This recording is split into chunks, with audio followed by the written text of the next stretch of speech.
Bismillahirrahmanirrahim. Assalamualaikum warahmatullahi wabarakatuh. Waalaikumsalam warahmatullahi wabarakatuh. Alhamdulillah. Alhamdulillahilladzi an'amana bi ni'mati iman wal islam. Asyhadu an la ilaha illallah wa asyhadu anna Muhammadan abduhu wa rasuluh wa la nabiyya ba'da wa akhirul anbiya wa imam rasul. Rabbi shrah sadri wa yassir li amri wa uqdatam min lisani yafqahu qawli. Amma ba'du. Yang pertama-tama, mari kita panjatkan puji syukur kehadirat Allah SWT yang telah memberikan kepada kita kesehatan, kesempatan, dan kenikmatan untuk kita bisa berkumpul secara online pada acara malam hari ini, yaitu acara Tarso bersama Kak Sulhayub. Salawat salam tidak lupa kita hanturkan kepada Nabi kita, Nabi Muhammad SAW, yang telah memberikan kepada kita hidayahnya dan syafaatnya kita tunggu-tunggu fi yaumil akhir nanti. Marilah kita awali acara pada malam hari ini dengan bersama-sama melafazkan lafaz basmalah. Bismillahirrahmanirrahim. Acara selanjutnya adalah tilawatil Al-Quran yang akan dilanturkan oleh Akhuna Ari. Kepada Akhu Ari kami persilakan. A'udzu billahi minasyaitonir rajim. Bismillahirrahmanirrahim. Inna hadzal qur'ana yahdi lillati hiya aqwam wa yubashshirul mu'minin. ويبشر المؤمنين الذين يعملون الصالحات أن لهم أجرا كبيرا صدق الله العظيم.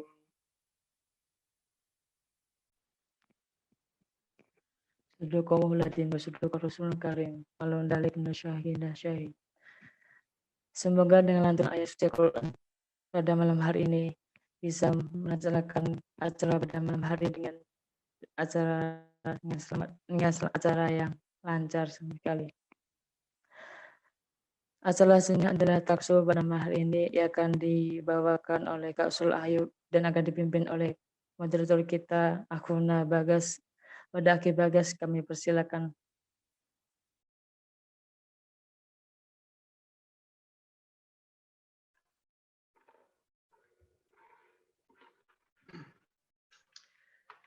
Ya, bismillah. Assalamualaikum warahmatullahi wabarakatuh. Waalaikumsalam warahmatullahi wabarakatuh. Waalaikumsalam warahmatullahi wabarakatuh. Selamat malam dan selamat datang kepada seluruh hadirin dan peserta yang sudah hadir di sini. Terima kasih kepada MC yang sudah menyerahkan acara kepada saya. Di sini saya sebagai moderator akan menemani kalian semua di dalam pembicaraan ini. Apa sih yang akan kita bicarakan ke depannya dan siapa sih pembicaranya? Mungkin ada yang sudah tahu ataupun ada yang belum tahu gitu ya. Acara ini yang bersifat talk show yang bertajuk Pemuda Berperan Bukan Baperan gitu ya. Yang akan dibawakan atau disampaikan oleh pembicara kita yang sangat luar biasa ini. Beliau bernama Kak Abdullah Salahuddin Al-Ayyubi. Beliau sangat luar biasa. Untuk sedikit mengenal pembicaranya, saya akan membacakan sedikit CV-nya gitu ya. Mungkin operator bisa ditampilkan atau gimana?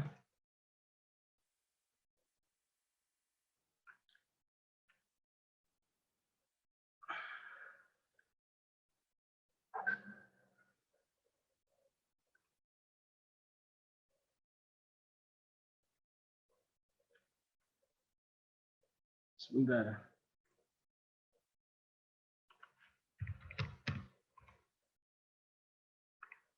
Oh, sebentar.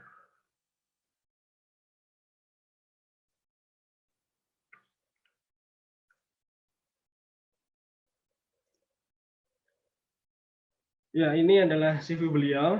Beliau bernama Abdullah Salahuddin Al-Ayyubi ya.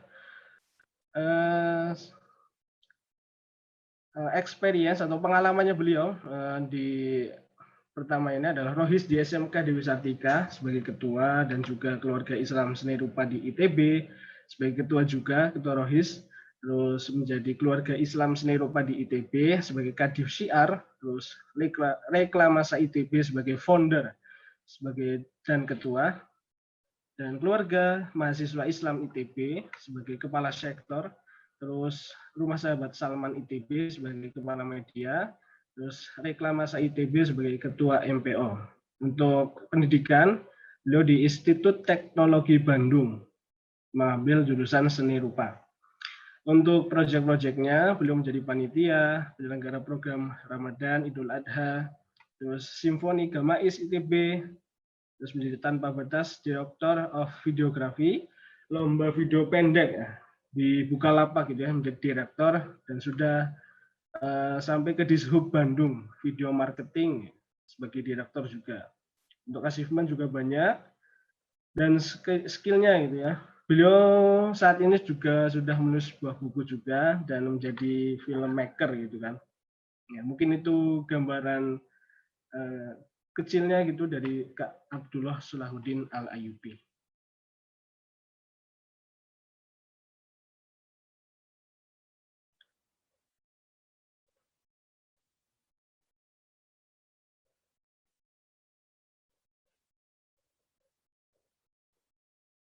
Oke, jadi berhubung Kak Solah belum join ya. Sudah join. Sudah join, oh ya. Ya, ini pembicara kita yang sangat luar biasa sudah ada di sini. Mari kita tidak lama-lama lagi menunggu apa yang ingin beliau sampaikan gitu ya di malam hari ini, yang mengangkat tema muda berperan bukan mageran gitu ya. Kepada Kak Solah kami persilahkan. Ya, bismillahirrahmanirrahim. Dengan kameranya. Belum. Udah ya. Ya. Bismillahirrahmanirrahim. Assalamualaikum warahmatullahi wabarakatuh semuanya. Waalaikumsalam warahmatullahi wabarakatuh. Waalaikumsalam warahmatullahi wabarakatuh. Bismillahirrahmanirrahim. Ya. Bismillahirrahmanirrahim. Alhamdulillah wa syukurillah wassalatu ala Rasulillah wala haula wala quwwata illa billah. Alhamdulillahilladzi hadana li hada wa ma kunna linahtadiya laula an hadanallah. Asyhadu an la ilaha illallah wa asyhadu anna Muhammadan abduhu wa rasuluh. Allahumma sholli ala Muhammad wa ala ali Muhammad kama shallaita ala ali Ibrahim wa ala ali Ibrahim fil alamin innaka Hamidum Majid. Ya, segala puji bagi Allah yang telah memberikan kita sifat yang tiada tara, yang tidak bisa dihitung, yang tidak terbatas, yang jika seandainya kita ditimpa satu musibah saja, seakan-akan nikmat yang tidak bisa dihitung itu tersebut tuh langsung hilang seketika gitu, ya kan? Seperti yang Allah sebutkan di kitabnya, wa in tabdu ni'matallahi la tuhsuha, ya kan? Jika kita mencoba untuk menghitung nikmat Allah, maka kita tidak akan sanggup gitu, saking banyaknya gitu kan. Ya, salawat serta salam semoga selalu Allah limpahkan kepada Nabi besar kita Nabi Muhammad SAW yang telah membawa risalah, yang telah menuntaskan amanah Allah, sehingga kita sekarang yang ada di beribu atau berapa kilometer jauh dari sana, dari Arab itu, Jazirah Arab sana, itu tetap bisa merasakan namanya nikmat iman itu. Alhamdulillah, sebuah nikmat yang paling besar gitu ya, nikmat iman, sebuah privilege gitu kan. Seandainya mungkin orang-orang itu privilege-nya itu tajir kan, dari keluarga tajir, atau siapa tampan, cakep, cantik dan sebagainya. Kita sebagai semua orang muslim sebenarnya dapat sebuah privilege yang itu tuh lebih dari itu semua gitu ya kan, maka kita harus bersyukur. Ya teman-teman semuanya, sekarang aku pengen sharing sebenarnya sih ya. Disclaimer dulu di awal, soalnya sering banget ada banyak orang yang ingin ngubungin aku buat minta sharing atau ngisi gitu ya. Itu bilangnya assalamualaikum Ustadz ya gitu kan. Ustadz dari mana Ustadz gitu kan, saya lulus seni rupa, Ustadz dari mana gitu kan, sangat jauh sekali. Kalau di Arab sana, kalau kata guru bahasa Arab itu Ustadz tuh untuk kalau di sini untuk syekh gitu, untuk guru yang sangat tinggi gitu kan, gitu. Wah, sangat jauh sekali saya gitu. Maka di sini saya coba untuk sekedar sharing dari pengalaman, dari bacaan-bacaan yang pernah dibaca gitu, dari kajian-kajian yang pernah didengar, dari ilmu yang pernah didapat gitu kan.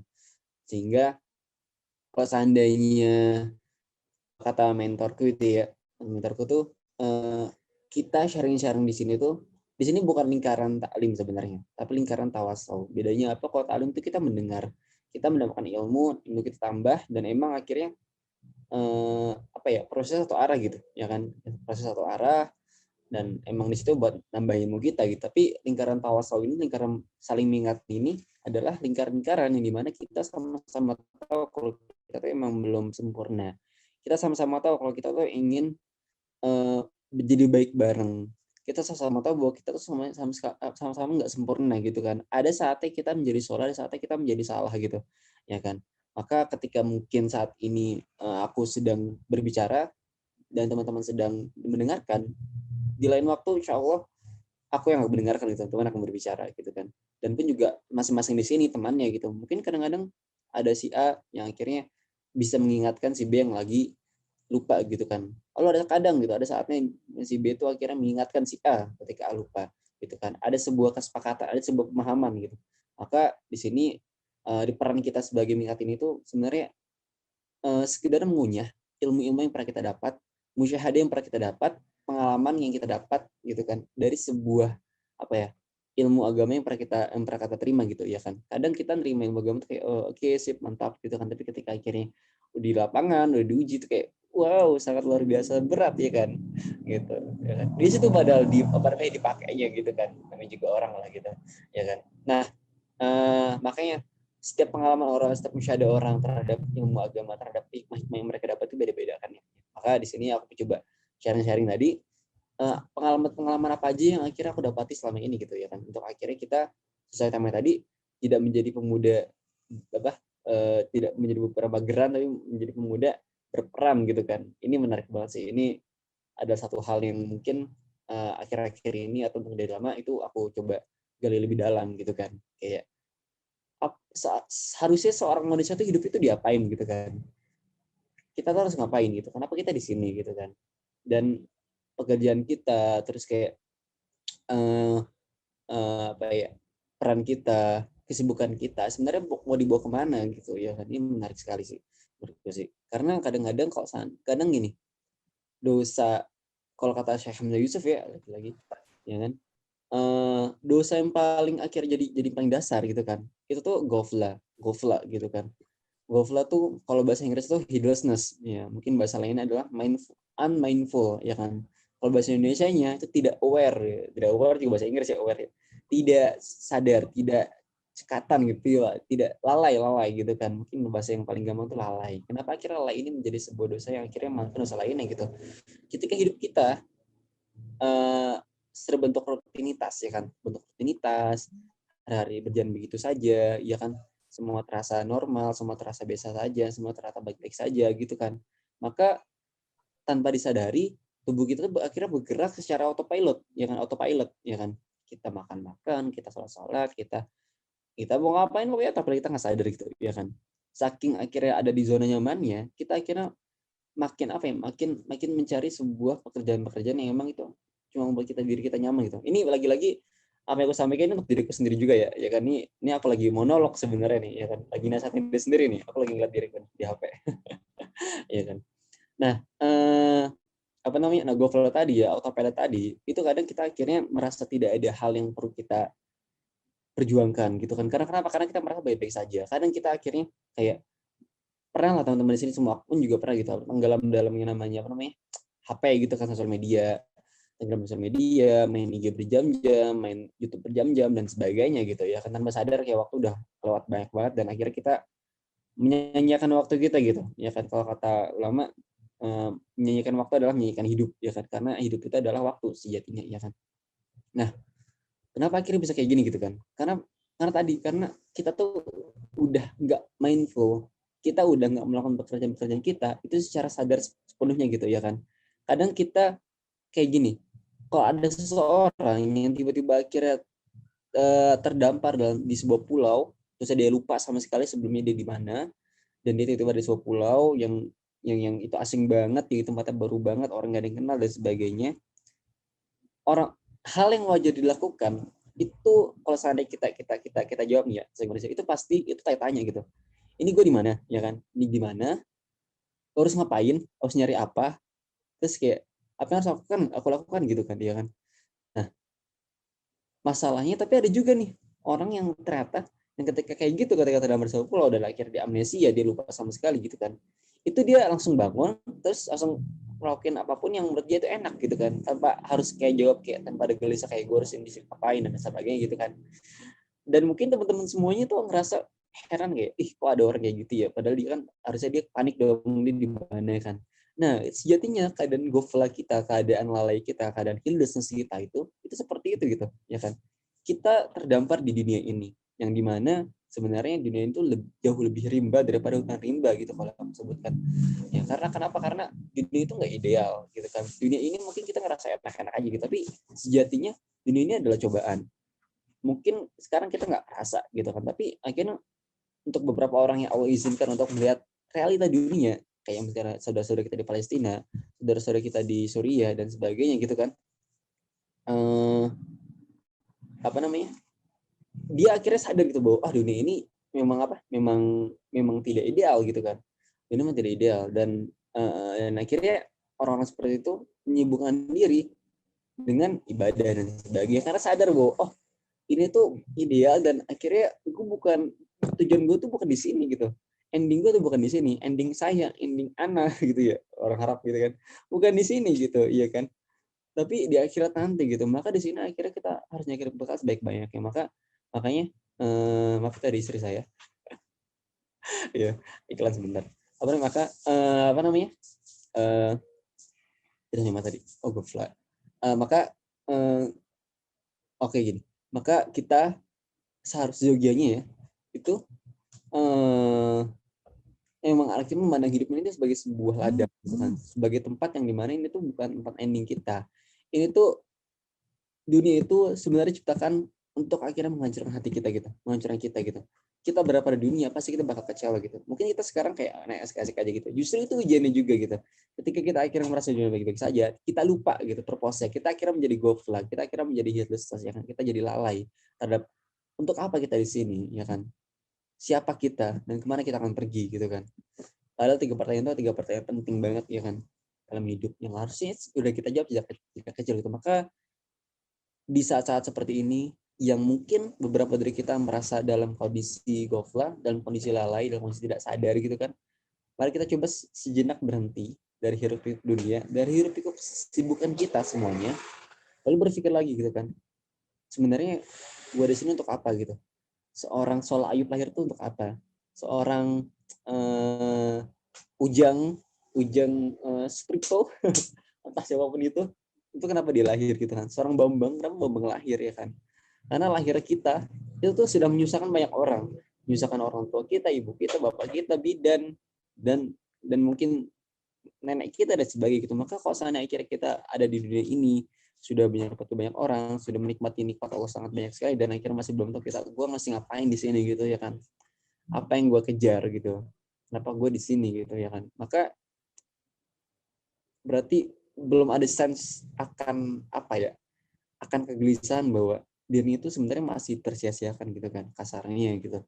Iya. Karena kenapa? Karena kalau seandainya teman-teman ngeliat di sini kita di sini tuh beda ya kan. Kita di sini beda. Ada orang-orang yang akhirnya mungkin sekilas ya dalam pandangan manusia tuh kelihatan itu sudah memanfaatkan hidupnya sebaik mungkin ya kan, sefull mungkin.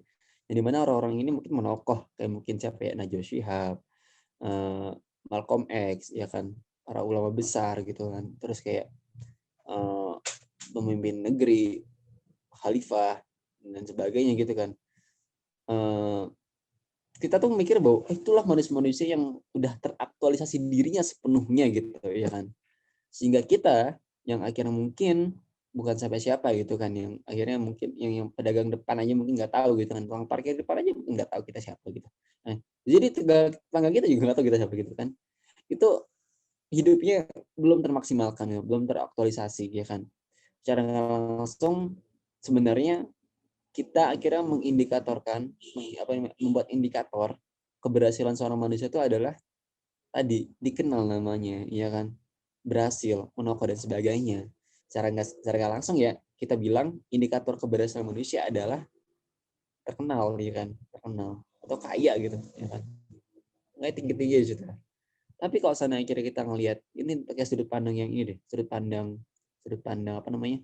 Sudut pandang umum dulu ya. Nanti akhirnya kita ngerucut ke Islam, kita ngomong umum gitu, ya kan? Masing-masing kita itu potensi berbeda, ya kan? Kalau kata Ustaz mengalihkan nih, di satu ayat di Quran ada istilah syakhila, bentuk, ya kan? Kita akan di judge, ya kan, dinilai gitu kan berdasarkan bentuknya kita gitu kan. Maka kita harus berbuat maksimal sebentuk kita itu gitu. Di sini akhirnya menunjukkan bahwa masing-masing kita itu memang punya cetakan, yang kita kan artinya kayak cetakan gitu ya, cetakannya berbeda, ya kan. Seorang Solaib berbeda dengan seorang Bambang gitu, atau siapapun di sini, aku nggak angkat nama, dan siapapun yang di sini itu pasti beda, ya kan. Tujuannya beda, potensinya beda, keunggulannya beda dan sebagainya gitu. Mungkin ada beberapa orang yang akhirnya Allah beri keunggulan lebih dari yang lainnya gitu, kayak pintaran, kayak ada jaringan, kayak kemampuan akhirnya berbicara, ya kan, atau mungkin tampan gitu kan, menarik dan sebagainya, di mana keunggulan-keunggulan ini itu akhirnya membuat diri dia lebih mudah untuk mendapatkan rezeki Allah gitu, ya kan, lebih mudah untuk akhirnya mendapatkan pekerjaan, mendapatkan ilmu dan sebagainya gitu kan.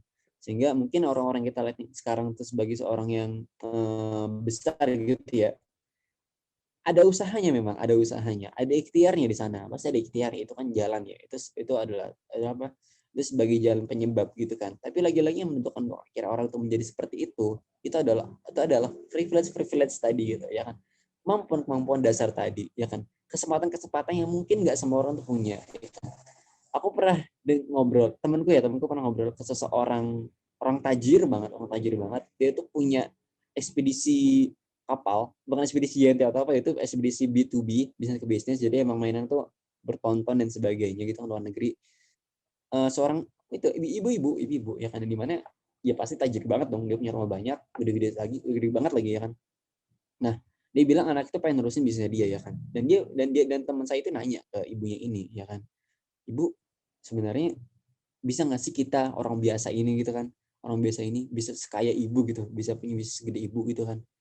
Kata ibunya apa? Kata ibunya, sebenarnya sih Mas, itu agak susah, ya kan, misalnya untuk orang yang mungkin dari nol banget gitu, itu agak susah. Karena kenapa? Karena pun ibunya bisa kayak gitu, itu karena didikan orang tuanya sejak kecil, gimana orang ibu ini itu adalah anak orang kaya gitu, ya kan. Anak orang kaya mendidik anak ya itu beda dengan orang-orang yang mungkin jadi bilang miskin gitu kan. Dari situ udah berbeda. Belum lagi kesempatan-kesempatan yang akhirnya diberikan ibunya, fasilitas-fasilitas yang diberikan ibunya ke anaknya gitu kan, entah akhirnya ke sekolah yang bagus, entah akhirnya mungkin nutrisi, atau mungkin akhirnya jaringan dan sebagainya, tabungan, modal dan sebagainya gitu ya kan. Makanya ketika akhirnya dibilang anaknya akan nerusin bisnis ibunya, maka anak ini otomatis sudah menjadi udah jadi kaya gitu kan, kaya otomatis gitu. Dan kata ibunya benar gitu. Apa kan susah untuk orang-orang akhirnya miskin untuk ke sana gitu. Dia tidak menafikan hal tersebut. Maka mungkin banyak motivator yang bilang, ayo kita berusaha jadi dari nol, kerja keras dan sebagainya. Sebenarnya ada satu variabel, ini di akun sebelum di kontenku ya. Ada variabel yang hilang, itu adalah privilege gitu, keunggulan-keunggulan, kemampuan bakat dan sebagainya. Pun bahkan yang kita lihat sebagai orang yang berjuang dari nol, ya kan, kayak misalnya Jack Ma, terus kayak McDonald, terus kayak KFC dan sebagainya, itu apa ya, bisa dibilang ada sisi keberuntungan akhirnya didapat gitu, ya kan, yang dimana mungkin dia jemputnya dengan usaha gitu. Tapi coba lihat deh, banyak orang yang akhirnya kerja keras, kuli bangunan itu kerja keras, ya kan. Siapa coba kerja keras? Mungkin penjual nasi uduk depan rumah kita kerja keras gitu kan. Tapi siapa yang di antara mereka akhirnya menjadi miliarder, ya kan, kayak Jack Ma, kayak KFC dan sebagainya. Coba lihat mereka ada di mana, di berapa gitu, nggak juga banyak, ya kan. Gitu. Lagi-lagi ada sebuah sisi keberuntungan gitu. Yang dimana keberuntungan, privilege, keunggulan, bakat, jaringan dan kesempatan dan sebagainya itu tidak lain adalah kehendak Allah Subhanahu wa taala. Inilah yang akhirnya kita anggap bahwa oh, inilah yang dimaksud kehendak Allah, ya kan.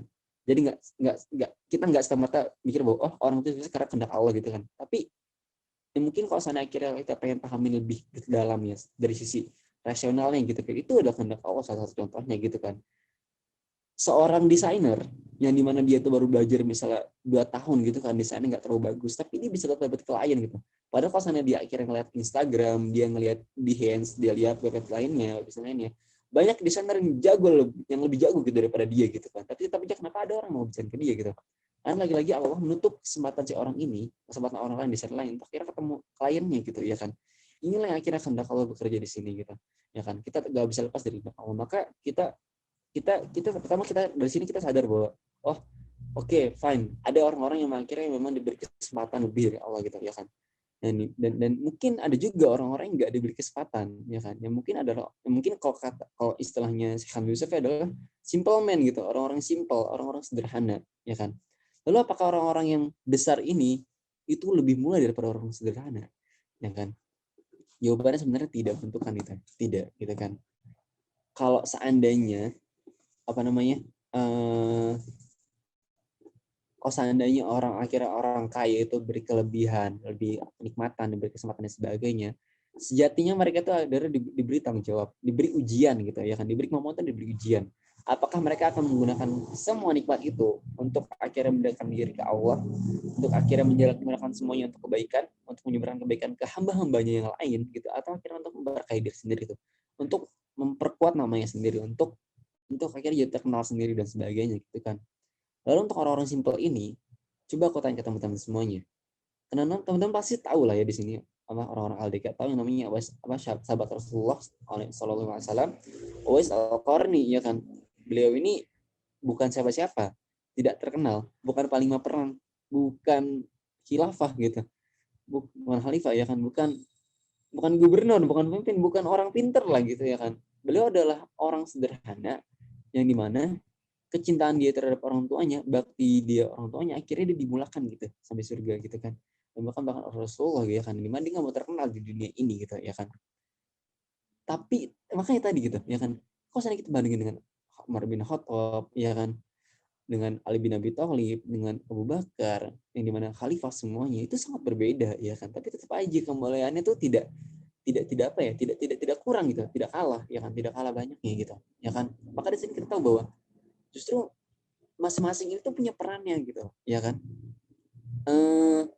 Ada sebuah cerita ya, ini Syekh Hamid Yusuf yang cerita ya, maksudnya dari hadis, aku lupa, nggak dikoreksi dari ulama. Jadi itu ada dialog antara surga dan neraka ya kan. Surga tuh kasarnya ngeluh ya, mungkin istilah kita ngeluh gitu kan, kayak ini kok yang masuk di aku kok orang-orang yang lemah, orang-orang tertindas, orang-orang yang terzolimi ya kan, orang-orang nggak berdaya dan sebagainya gitu kan. Terus neraka bilang, lihat ini yang masuk ke neraka gitu, ini orang-orang ini tadi di dia tuh congkak, jadi sombong dengan kekuasaan dia tuh besar sekali gitu kan, orang hartanya banyak dan sebagainya, tapi lihat gitu kan, sekarang ada di neraka gitu.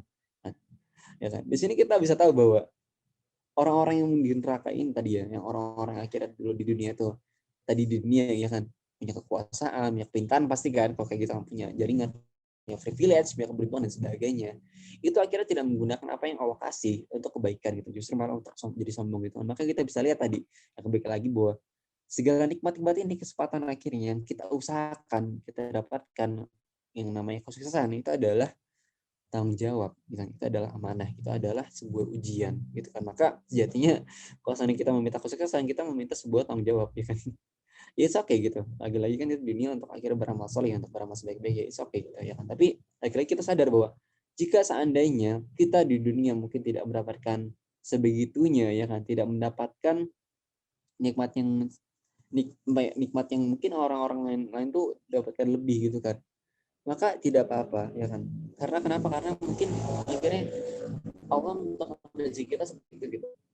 Yang penting itu bukan jumlah rezekinya ya kan, yang penting itu bukan kita terkenal atau enggak, yang penting itu bukan yang kita menokoh atau enggak gitu.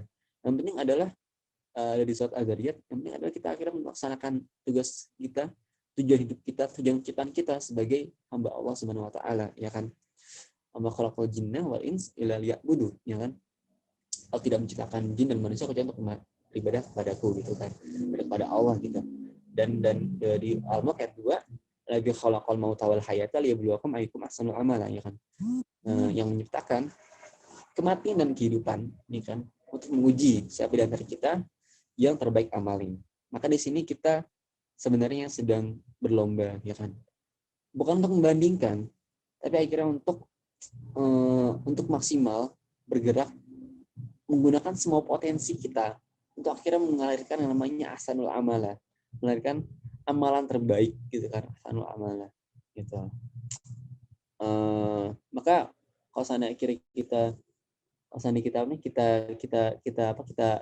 ini ya kita pahami ya gitu kan, Adzariyat atau ayat apa di ayat di surat Adzariyat tadi, jika seandainya hidup kita ini untuk ibadah gitu kan, kita coba langsung katakan gitu kan, untuk ibadah ya kan, maka kalau seandainya akhirnya kita memahami ibadah itu hanya sebatas sholat ya kan, sholat, zakat, ibadah-ibadah yang mungkin sifatnya ritual gitu kan, maka kalau seandainya kita gabungkan sholat wajib kita dan rawatib dalam sehari itu sekitar 2,5 sampai 3 jam doang gitu ya kan. Maka tujuan kita diciptakan sebagai hidup, sebagai abid gitu, sebagai hambanya untuk beribadah gitu kan, itu di mana ya kan. Kalau seandainya akhirnya hidup kita untuk ibadah, maka seharusnya 24 jam dalam sehari, 24 jam sehari, 7 hari seminggu ya kan, 31 ya, hari sebulan gitu kan, 365 hari setahun gitu adalah untuk ibadah gitu. Lalu di mana ibadahnya? Kalau seandainya ibadah kita pahami sebagai ibadah ritual doang gitu ya kan. Maka di sini kita harus tahu bahwa segala hal di hidup kita, dari kita bangun sampai akhirnya tidur lagi gitu kan, itu kita niatkan, kita niatkan, kita arahkan untuk ibadah, untuk tujuan ibadah, untuk melaksanakan tugas kita sebagai khalifah di muka bumi ini gitu kan, untuk mengelola bumi ini gitu. Kalau kata Rasulullah kan, ibadah-ibadah kita akan menjadi kita menjadi ketika bismillah kan, dengan apa yang gitu kan, dan juga ikhlas gitu kan. Maka di sini kita paham bahwa sesimpel kita akhirnya bangun tidur, kalau akhirnya sholat duha atau sholat ke masjid gitu kan, atau sarapan, atau masakin, ini aku udah lupa lagi jadi nggak kayak gini nih, nyari sarapan ya kan, nyari sarapan, masak sendiri gitu kan di kosan misalnya ya kan, untuk akhirnya ngasih makan tubuh kita ya kan, dimana masakan tubuh kita ini kita ingatkan bahwa ya Allah, ini tubuh kita, ini tubuh titipanmu ya kan, ini pemberianmu, ini kepunyaanmu, aku ingin merawat tubuh ini gitu kan, memberi makan tubuh ini ya kan, dengan makan yang baik-baik. Aku masak gitu kan, aku racik dengan lezat, lalu bismillahirrahmanirrahim aku makan gitu kan. Sesimpel akhirnya kita memaknai semuanya kehidupan kita, sehari-hari kita, maka itu insya Allah akan menjadi ibadah gitu kan. Ini simpel kita akhirnya mencari nafkah ya kan, untuk diri kita sendiri gitu, minimal gitu. Dengan akhirnya kita mencari nafkah, mungkin secara kasar kayak kita kalau dijalankan sih, kok nggak ada niat ibadahnya gitu, nggak ada bobo ibadahnya, tapi itu sebenarnya ibadah gitu ya kan. Kita akhirnya membantu orang lain, kita bantu bos kita bantu suatu ekosistem usaha di mana akhirnya orang-orang ini mendapatkan nafkah gitu ya kan, untuk keluarga nanti ya kan, itu sudah menjadi ibadah. Maka pemaknaan inilah yang akhirnya kita sebut sebagai syukur ya kan, bersyukur. Kita memaknai segala hal di dunia ini, di kehidupan kita, di seharian kita secara lebih mendalam gitu. Kita akan lagi kepada Allah gitu. Kalau akhirnya kata Syekh Yusuf kan, ibadah itu sebenarnya adalah bentuk syukur ya kan. Kita diciptakan di dunia, kalau kata Ustaz Muhammad Alihan, itu kita diciptakan nih, itu untuk akhirnya merasakan rahmat Allah ya kan, untuk akhirnya kita tahu bahwa Allah tuh baik banget, Allah tuh penyayang banget, Allah tuh pengasih banget, Allah tuh maha pencinta banget ya kan. Dan akhirnya makanya kenapa kita akhirnya mendapatkan baik nikmat udara, oksigen, pemandangan, makanan, air dan sebagainya gitu kan. Nah, akhirnya kita mengingat bahwa segala hal di dunia ini yang sangat luar biasa ini itu semata adalah tanda bahwa ada Allah di dekat kita gitu kan. Ada Allah yang selalu menyertai kita, ada pencipta yang akhirnya selalu menguasai kita. Segala hal yang terus bergerak, yang akhirnya tidak bertabrak, yang tidak bertuburkan, tidak kacau ini, itu ada menjaganya gitu. Maka kita tidak akan menjadi orang-orang yang gofla lagi gitu kan. Kita tidak menjadi orang-orang yang lalai, orang-orang yang hilas, tapi kita menjadi orang yang aware, yang mindful bahwa kita selalu disertai oleh Allah Subhanahu wa taala ya kan. Dan karena itu akhirnya kita mensyukuri, kita memaknai semuanya ini dengan maksimal gitu kan. Ketika kita mensyukuri, akhirnya kita berterima kasih ya Allah baik banget udah ngasih ini gitu. Maka aku pengen ingat Allah nih ya kan, dengan sholat dan sebagainya gitu. Bahkan ibadah-ibadah yang akhirnya dibebankan kita ya, kasar dibebankan kita, sholat dan sebagainya, itu adalah sebuah time, sebuah schedule, sebuah jadwal tetap untuk akhirnya itu momen, seharusnya ya, momen kita komunikasi ke Allah ya kan, yang selama ini akhirnya mungkin kita satu arah gitu membaca Quran dan sebagainya, kita ngelihat, kita bersyukur kepada sebagai itu satu arah gitu. Maka di sholat itu adalah momen kita komunikasi dua arah kepada Allah gitu kan. Ada timbal balik ya Allah, di hadisnya kan di surat Al-Fatihah kan ada timbal balik ya Allah menjawabkannya gitu. Itu momen akhirnya kita kayak ya Allah kangen nih gitu ya kan, aku cuma ngelihat ciptaanmu aja gitu, aku mau ketemu sama kamu gitu kan, mengkau gitu. Maka itu di sholat sejatinya, lagi-lagi segala apa yang dibebankan kepada kita tuh untuk kebaikan kita sendiri gitu kan, akhirnya memperbaiki spiritualitas kita, akhirnya sejenak berhenti dari hiruk-pikuk kesibukan dan berpikir lagi gitu loh, kita untuk apa sih di sini gitu ya kan. Maka apa namanya, peran kita tadi sebagai hambanya, sebagai untuk beribadah kepada Allah ya kan, ya lihat budu ya kan, itu sudah terjawab gitu akhirnya, untuk akhirnya apa, untuk beribadah dalam bentuk ibadah ritual, untuk ibadah gori mahdu mahdu, lalu ibadah ini sebagai bentuk syukur, akhirnya kita mensyukuri segala nikmat Allah gitu kan. Kalau ada Al-Quran sendiri bahkan Rasulullah itu disebut sebagai para manusia yang apa yang rajin bersyukur gitu kan. Maka kita harus dianjurkan, disuruh, diperintah untuk akhirnya untuk sering-sering bersyukur gitu. Nah, bersyukur ini akhirnya kita harus apa ya, mungkin bahas manusia itu apa ya, balas budi lah ya kepada Allah Subhanahu wa taala. Akhirnya kita mencintai Allah, akhirnya kita dekat kepada Allah, akhirnya kita sadar bahwa Allah ada dan sebagainya gitu. Dan segala potensi kita itu coba dicari lagi, dikenal lagi, diasah lagi, lalu diarahkan untuk akhirnya kita menciptakan kebaikan-kebaikan lain yang tidak putus gitu. Jarah-jarah lainnya, prestasi-prestasi lain, tapak-tapak lainnya.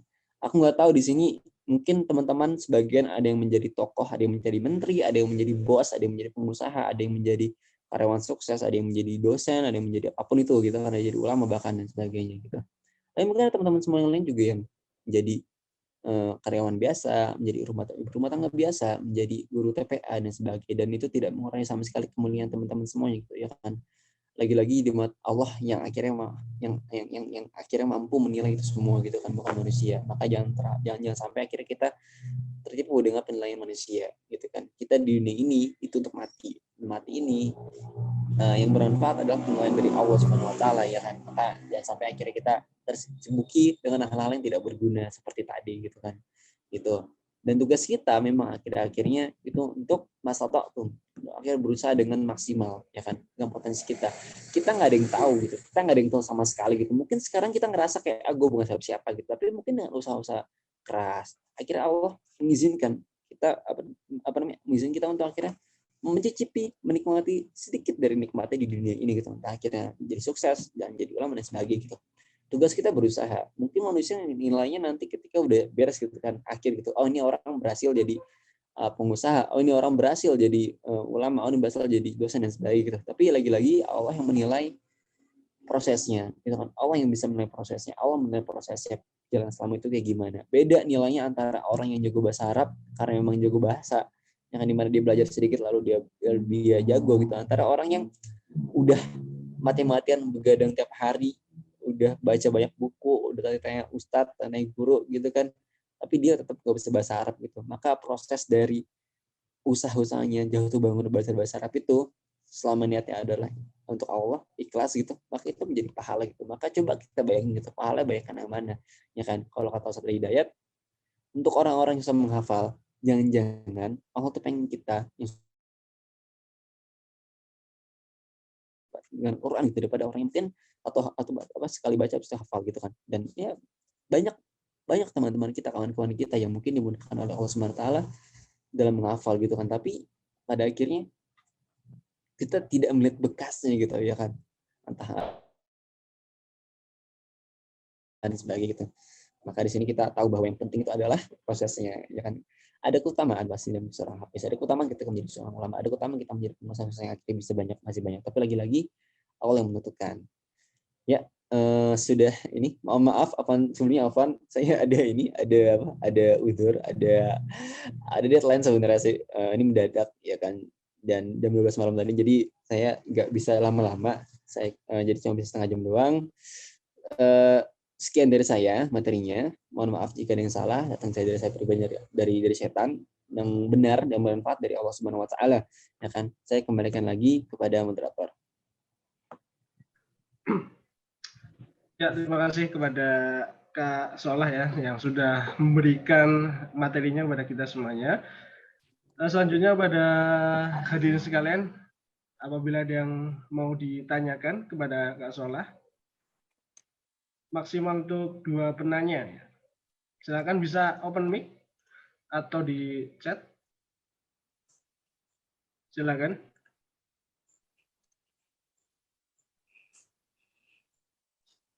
Yang mau bertanya silakan bisa open mic atau reaction atau di chat juga bisa. Mumpung Kak Solah masih di sini ya.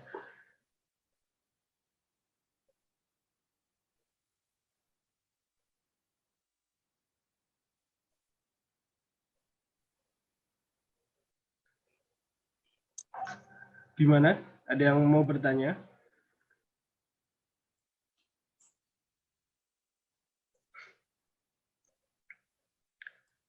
Mungkin dari saya, Kak Solah ini mau bertanya. Oh, boleh. Apalagi oh ya itu dari Fadilah Mawadah ya. Oh ya ini dari Kak Fadilah Mawadah Kak Solah. Ada yang bertanya, berarti arti produktif itu sendiri adalah yang bertujuan kepada Allah ya? Oh, menarik. Ini menarik sih itu. Itu pernyataannya menarik. Itu aku kayak oh iya juga ya. Bisa jadi ya, maksudnya produktif dalam Islam itu adalah apa yang kita kerjakan tuh itu benernya pahala gitu. Ini aku baru dapat insight ini. Terima kasih.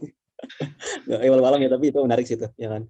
Arti produktif, mana produktif yang sesungguhnya adalah ketika apa yang kita lakukan tuh itu bernilai pahala, bermanfaat, dan apa namanya ya apa namanya ya tadi ikhlas tadi kan ya mungkin ini menarik sih.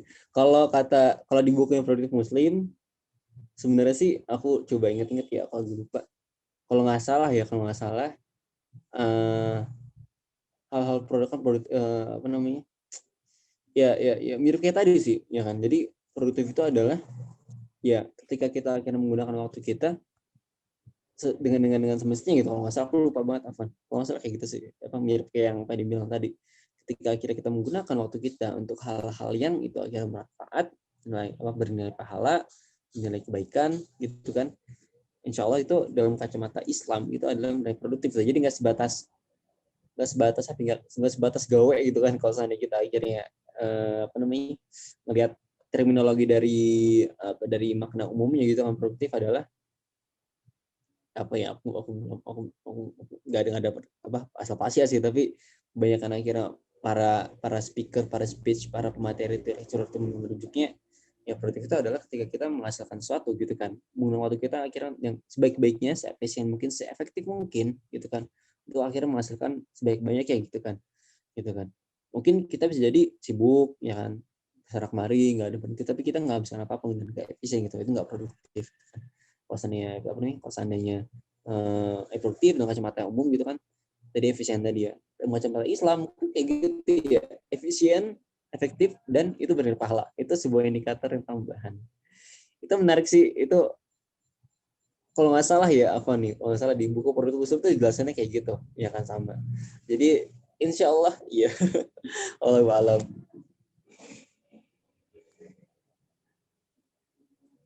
Ada lagi. Oke, terima kasih. Wah, ya ini mungkin terusan dari yang tadi ya Mas, dari Mbak Fadilah Mawadah ya, yang bagaimana tanggapan Mas Solah terkait orang tua yang menyarankan anaknya untuk bekerja atau berkegiatan di tempat yang sebenarnya jauh dari nilai-nilai Islam, misalkan di IT dan lain-lain sebagainya, sedangkan kita ingin berperan kepada sukarelawan, misal guru TPA dan lain-lain, disebabkan karena gaji yang jauh. Terima kasih. Oke. Ya, gini sih. Ini lecture dari Menalihkan ya. Kita kasar gini pakai bahasa aku. Kita tahu lah ya, ada orang-orang yang namanya orang-orang sekuler itu memisahkan antara dunia dan akhirat gitu kan.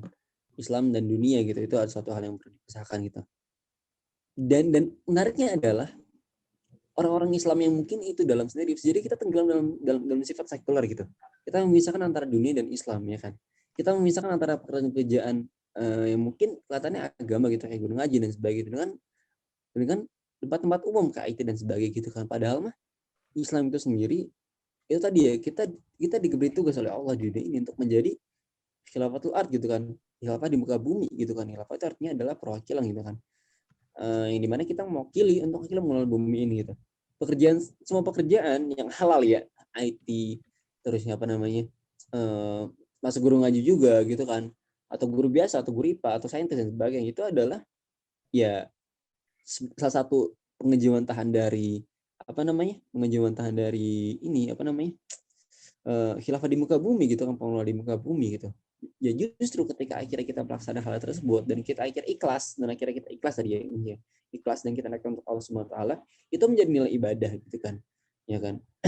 Itu menjadi sebuah hal yang itu ada nilai Islami gitu. Justru kalau seandainya kita akhirnya batas nilai Islami sebatas kayak misal guru TPA dan sebagainya, itu takutnya akhirnya umat Muslim itu tidak maju, tidak berkembang, hanya berkutat pada apa namanya, pada rumah-rumah ibadah aja gitu kan, tidak menghasilkan sesuatu gitu kan, tidak berkarya dan sebagainya.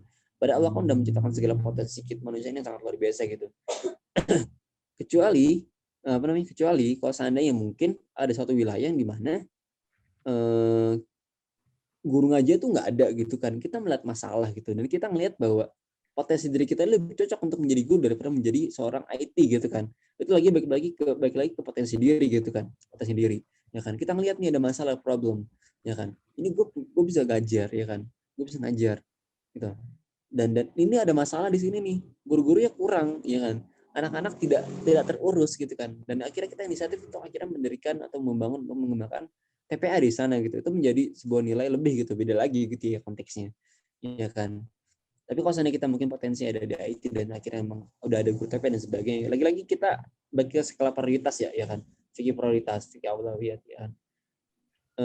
Apa namanya, coba lihat lagi yang urgen yang mana ya kan, akhirnya menjadi IT. Kalau seandainya misalnya emang udah ada guru TPA, terus kayak dan kita akhirnya mau bisa IT dan kita mau suka IT, dan akhirnya mungkin keluarga kita butuh supply rezeki gitu kan dari kita dan sebagainya, butuh bantuan, maka kita akan mendapatkan dua pahala ya kan. Satu ibadah, akhirnya kita menjadi khalifah ya kan, dan kita akhirnya mencari nafkah gitu, dan akhirnya kita membantu orang tua gitu ya kan, birrul walidain ya kan. Jadi malah lebih dari yang TPA yang dimana orang tua tuh mungkin tidak menyarankan gitu kan. Lagi-lagi balik ke konteks, lagi-lagi balik ke prioritas dan sebagainya gitu ya kan. Ya tergantung tadi ya, tergantung konteks ya. Jadi coba saya kembalikan lagi kepada Fadilah Muwaddah ya kan. Kamu yang lebih tahu lah. Allah alam bisawab, semoga menjawab. Sip, sama-sama. Lanjut ya yang atas nih. Iya, yang atas ya Mas. Ya. Tips menjaga keikhlasan berada di lembaga dakwah sekaligus menjaga semangat di lembaga dakwah juga keikhlasan. Tipsnya apa ya? Tipsnya adalah sebenarnya ngumpul sama orang-orang soleh. Ya. Lembaga dakwah itu bukan lembaga taklim ya, bukan lembaga apa ya? Apa namanya? Pendidikan. Saya lupa. Kalau lupa sih. Bukan lembaga pendidikan, bukan lembaga taklim, bukan lembaga kita mencari ilmu, membina ruhiyah dan sebagainya. Lembaga dakwah itu lembaga takdib ya kan, takdib amal ya kan. Kita melaksanakan apa-apa yang kita tahu tentang perjuangan, tentang berdakwah, tentang usaha dan sebagainya. Maka salah kaprah ketika akhirnya teman-teman semuanya pengen jadi soleh gitu, pengen jadi orang yang sangat soleh sekali, yang ketika akhirnya masuk lembaga dakwah gitu, teman-teman nambah ilmu menjadi lebih terjaga, menjadi ruhnya terjaga gitu kan. Itu ke lembaga taklim harusnya, bukan lembaga dakwah. Ya kan, ini mesti akhirnya kita benahi lagi, kita coba sadari lagi gitu ya kan. Ini yang akhirnya aku sadari juga ketika aku aktif di LDK kita di Gamais kan. Dan emang di Gamais di LDK itu capek, kayak kerjanya capek ya kan, ngeluh bosen ya kan, gak asik, gak seru. Serba gak enak gitu kan, ruhiyahnya juga kendor malah ya kan, malah sibuk ngurusin dakwah, ibadahnya malah ikut kendor gitu kan. Makanya di sini tapi itu butuh gitu, lembaga dakwah tuh butuh ya kan. Maka di sini tetap ada pahalanya, tetap ada kewajiban, tetap ada urgensinya gitu. Tapi kita nggak boleh akhirnya menanggapi apa ya, meyakini bahwa ketika gue ke lembaga dakwah gitu ya, gue bakal jadi orang yang soleh gitu kan. Bisa jadi soleh itu bukan dengan kira kita dapat ilmu, tapi dengan ujian gitu ya kan, kayak ya Allah gue masuk lembaga dakwah kok jadi kendor ya, nah gimana cara biar gak kendor nih ya kan, jadi soleh kan. Ya kan, justru di tempat lain gitu. Maka tipsnya adalah teman-teman harus nyari lembaga taklim ya, lembaga ruhiyah lah, lembaga yang emang, atau lingkar lah, jangan lembaga, lingkar ruhiyah, lingkar teman-teman yang ingetin dalam kebaikan gitu. Dulu nih ya di reklamasa tuh ya, isinya kan bukan orang-orang yang kayak LDK ya, isinya itu orang-orang lebih umum lah, lebih main gitu kan. Dan kita ada agenda yang namanya asik bener ya kan, teman-teman itu jadiin podcast gitu ya kan, bisa cari Spotify dia promosi, jadi nggak apa-apa bagus itu. Kita punya pembicara, kita punya temen yang emang yang memang enak banget ngobrolnya, emang enak diajak curhat, enak ngomong diajak deep talk dan sebagainya gitu kan. Itu mentorku gitu kan, yang mentorku juga. Dan kita ngerasain bahwa oh ternyata ngomongin Islam, ingetin Islam itu nggak harus di lingkaran-lingkaran yang akhirnya itu mungkin formal ya kan, yang harus ada pembukaan dan sebagainya gitu, emang di masjid dan sebagainya. Kita itu ngelingkar, ngobrol, ngomongin kehidupan yang dikaitkan dengan Islam, atau Islam yang dikaitkan dengan kehidupan gitu kan. Itu awal-awal asik bener itu di kafe ya kan, di kafe malam-malam, ini untuk ikhwan doang ya betul ya kan, di kafe malam-malam ya kan, itu awal mulanya ya kan. Kita sering main kafe terus kayak curhat tentang kuliah, tentang lembaga dakwah, tentang kegiatan dan sebagainya. Terus akhirnya jawab dan akhirnya diskusi tentang kita coba respon dengan sudut pandang agama gitu. Itu menjadi menarik, itu menjadi menenangkan, itu menjadi sebuah oase kali ya dari segala hidup pikuk kesibukan kita gitu. Dan akhirnya aku pikir bahwa gila, ini gue butuh nih ya kan, ketika gue capek di lembaga dakwah, ketika gue capek di organisasi, di kabinet, di BEM dan sebagainya gitu, gue butuh kembali, gue butuh pulang, gue butuh ngomongin Islam lagi nih, gue butuh disentuh hatinya lagi nih ya kan, sama orang-orang yang pengen juga disentuh hatinya ya kan. Maka di situ kita nggak sibuk, kita nggak nugas, kita nggak apa, cukup ngobrol ya kan, hadirkan hati, ngomongin Islam, ngomongin kehidupan, ingat lagi Allah bareng-bareng, sehingga akhirnya menjadi majelis zikir ya kan, menjadi majelis yang mengingat Allah di dalamnya itu ya kan. Kenapa namanya asik bener BTW? Kenapa namanya asik bener? Asik bener karena itu sebuah tagline ya, asiknya bener, benernya asik gitu ya kan. Kita coba akhirnya membungkus branding bahwa kebenaran itu sebenarnya asik ya kan, dan harus asik itu bisa bener gitu. Ya, jadi gitu ya tipsnya, dan semangat juga, aku dengan semangat gitu kan, karena akhirnya kita coba balik lagi ke tujuan, kita bantu balik lagi. Susah kalau seandainya, mungkin agak lebih susah ketika kita melakukan ini sendiri gitu, muhasabah gitu kan, mungkin agak susah ketika hati kita sedang tidak oke gitu kan, ketika kita lagi bingung gitu, maka kita butuh teman, kita butuh ikhwah fillah ya, kita butuh ukhuwah gitu. Makanya itu kita butuh ukhuwah goreng ya awan ya. Allah bisa semoga menjawab. Sekian dari saya. Ya, terima kasih kepada Kak Solah. Ya, tadi pertanyaan sudah dijawab semua. Mungkin di sini saya mau kasih kesimpulan sedikit ya. Jadi di sini kita sebagai manusia itu harus ngapain saja, harus sadar tentang diri kita sendiri itu. Kedepannya mau ngapain aja tuh kita harus sadar melakukan suatu hal tersebut. Terus apa lagi? Dan kita harus selalu mengembangkan potensi, terus apalagi yang kita miliki untuk kedepannya bisa menjadi lebih baik. Dan jangan lupa untuk selalu bersyukur tentang apa yang sudah Allah kasih kepada kita semuanya. Dengan begitu, apa hal yang kita jalani bisa menjadi sebuah kebaikan untuk semuanya. Mungkin itu saja kesimpulannya. Di sini saya ingin berfoto dulu kepada seluruh hadirin, terutama kepada Kak Solah juga ya, mungkin sebagai bentuk dokumentasi gitu. Mungkin untuk hadirin sekalian bisa menyalakan kameranya itu. Baik. Ini ya. Nah, ini ada 3 slide, mungkin 3 kali ya. Ya. Saya tes dulu ya, sebentar.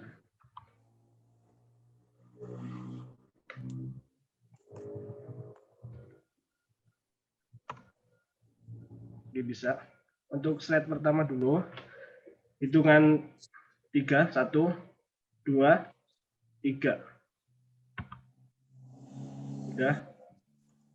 Action aja nggak apa-apa, yang penting kelihatan. Oke. Slide kedua. 1, 2, 3. Oke, sekali lagi. 1, 2, 3. Oke. Terima kasih ya. Oke. Ya, terima kasih khususnya kepada Kak Solah yang telah memberikan kita banyak sekali ya materi tadi dari berbagai hal. Semoga kita bisa mengamalkannya gitu ya, mengamalkannya dalam kehidupan sehari-hari kita agar kedepannya bisa bermanfaat gitu. Kita tidak sia-sia mengikuti acara ini, tapi bisa kita jalankan ke depannya. Dan terima kasih kepada seluruh hadirin yang masih setia sampai sekarang. Mungkin saya sebagai moderator saya cukupkan sampai di sini. Terima kasih dan Assalamualaikum warahmatullahi wabarakatuh. Saya kembalikan kepada MC. Ya, untuk acara selanjutnya adalah doa yang akan dibaca oleh Akhuna Zaki. Pada akhir Zaki kami persilakan. Baik, bismillahirrahmanirrahim. Sebelum tutup acaranya, mari kita berdoa bersama-sama agar semakin berkah kajian pada malam ini. Mari beristighfar sebanyak 3 kali. Astagfirullahaladzim, astagfirullahaladzim, astagfirullahaladzim. Allahumma antas salam wa minkas salam tabaraka ya dzal jalali wal ikram. Rabbana la tu'akhizna in nasina aw akhtana. Rabbana wa la tahmil 'alaina isran kama hamaltahu 'ala alladhina min qablina. Rabbana wa la tuhammilna ma la taqata lana bih wa'fu 'anna waghfir lana warhamna anta maulana fansurna 'alal qaumil kafirin. Allahumma innaka ta'lamu anna hadhil qulub qad ijtama'at ala mahabbatik wal taqat ala ta'atik wa tawahadat ala da'watik wa ta'ahadat ala nusrati syari'atik fawasikillahumma bitataha wa adim muddaha wa hadiha subulaha wa malaha binurika alladhi la yakhbu wa syrah suduraha bi faidil imani bik wa jamil tawakkuli alaik wa ahyiha bi ma'rifatik wa amitha ala syahadati fi sabilik innaka ni'mal maula wa ni'mal nasir. Allahumma amin. Wa sallallahu ala sayyidina Muhammad. Subhana rabbika rabbil izzati amma yasifun wa salamun ala mursalin walhamdulillahi rabbil alamin. Assalamualaikum warahmatullahi wabarakatuh. Untuk acara terakhir adalah penutup. Marilah kita tutup pada acara pada hari ini dengan bersama-sama melafazkan lafaz hamdalah dan doa kafaratul majelis. Alhamdulillahirabbil alamin. Baik. Semoga ilmu yang kita dapat pada malam hari ini bisa bermanfaat dan bisa kita amalkan terus setiap hari-harinya. Kami ucapkan terima kasih pada teman-teman sekalian telah berpartisipasi untuk melaksanakan acara takso malam hari ini. Kami ucapkan jazakumullahu khairan katsiran. Wassalamualaikum warahmatullahi wabarakatuh. Waalaikumsalam warahmatullahi wabarakatuh. Ya, sampai jumpa di bulan depan di pengajian bulanan. Terima kasih semuanya. Jazakumullah khairan katsiran.